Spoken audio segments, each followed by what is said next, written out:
Ergamoonni waaqaa wal wajjin dhufuu yaqaana'u diinni koo yaa kufu yaqaana'u diinni koo yaa kufu ergamoonni waaqaa wal wajjin dhufuu yaqaana'u diinni koo yaa kufu yaqaana'u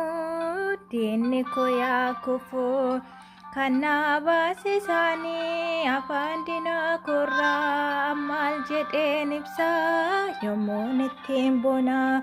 diinni koo gubetu ijji isaa yaajamu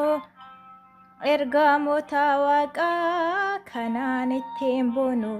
ergamoota waaqaa kanaan ittiin bonu ergamoonni waaqaa wal wajjin dhufuu yaqaana'u diinni koo yaa kufu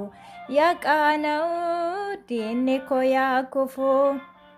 Diinni kiyyoo baasee abidda darbatu karaan koo eegamaadha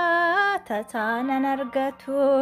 Mikaa'el na dhufee Gabriel waliin Nangoba biddike diinaan dhamaayini Nangoba biddike diinaan dhamaayini ergamoonni waaqaa wal wajjin dhufuu yaqaana'u diinni koo yaa kufu yaqaana'u diinni koo yaa kufu anaaf gaachanni koo herkoo bara bara Yesus Kiristoos nangaatiin adaraa ergamoota qabdaa danuu samii keessa anuu sittaan bu'aa imimmaan koo cobsaa anuu sittaan bu'aa imimmaan koo cobsaa ergamoonni waaqaa wal wajjin dhufuu yaqaana'u diinni koo yaa kufu yaqaana'u diinni koo yaa kufu.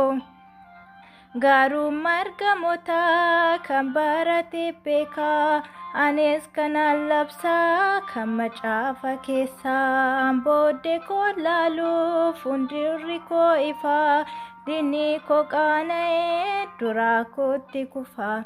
diinni koo qaana'ee duraa kootti kufaa ergamoonni waaqaa wal wajjin dhufuu yaqaana'u diinni koo yaa kufu yaqaana'u diinni koo yaa kufu ergamoonni waaqaa wal wajjin dhufuu yaqaana'u diinni koo yaa kufu yaqaana'u diinni koo yaa kufu.